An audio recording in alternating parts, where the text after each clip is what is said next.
The Nation today, it speaks about the confusion in the communication that Raila Odinga has been giving. It's on page 13. It says that ODM's position on dialogue is confusingly clear because Raila Odinga was there at KICC when he said, he first spoke about the possibility of dialogue, the multi-sectoral forum that was to start on Monday this week. It did not happen. When he went to Kware, he was chanting no dialogue. Then yesterday, things changed. It would appear that Raila Odinga is not in control of this conversation, that probably members of his party are the ones pushing it.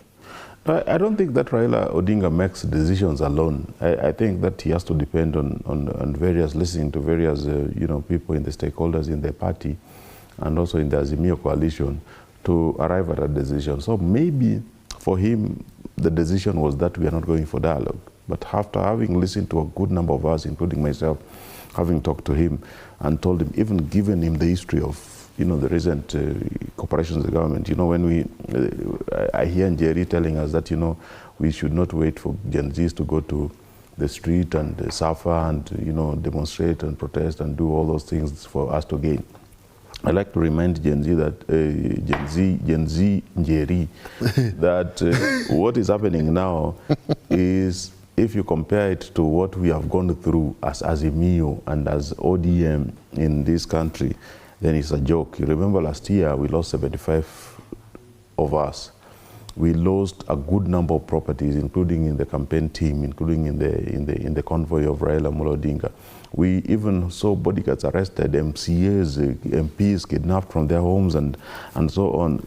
What Gen Zs are going through, because the people who didn't go to vote, the 8 million working class Kenyans who didn't go to vote, felt an urge because they realized they made the biggest mistake of their lives. When we told them that, the election matters and who you choose matters, they didn't take it seriously. So they saw an opportunity to mobilize their kids to go to vote, to protest for them.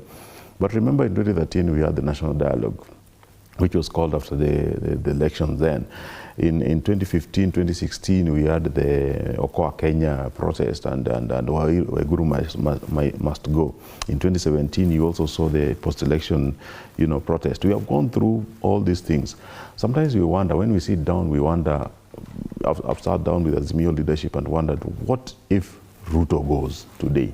What happens? Who takes over? And for how long? What are going to be the structures? Are you not just riding on a wave that you had very little to do with? Because the Mandamano of last year came to a conclusive end. You went for the NADCO discussion, which the process is